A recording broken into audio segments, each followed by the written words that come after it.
महामाये श्रीपीठे सुरपूजिते शङ्खचक्रगदाहस्ते महालक्ष्मी नमोऽस्तुते। नमस्ते गरुडारूढे कोलासुरभयङ्करी सर्वपापहरे देवी महालक्ष्मी नमोऽस्तुते। सर्वज्ञे सर्ववरदे सर्वदुष्टभयङ्करी सर्वदुःखहरे देवी महालक्ष्मी नमोऽस्तुते। सिद्धिबुद्धिप्रदे देवी भुक्तिमुक्तिप्रदायिनी मन्त्रमूर्ते सदा देवी महालक्ष्मी नमोऽस्तुते।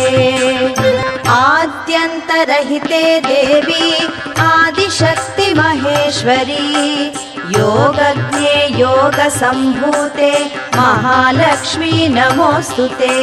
स्थूलसूक्ष्म महारौद्रे महाशक्ति महोदरे महापापहरे देवी महालक्ष्मी नमोऽस्तुते।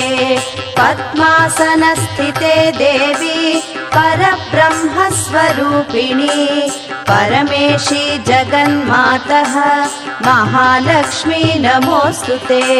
श्वेताम्बरधरे देवी नानालङ्कारभूषिते जगत्स्थिते जगन्मातः महालक्ष्मी नमोऽस्तुते।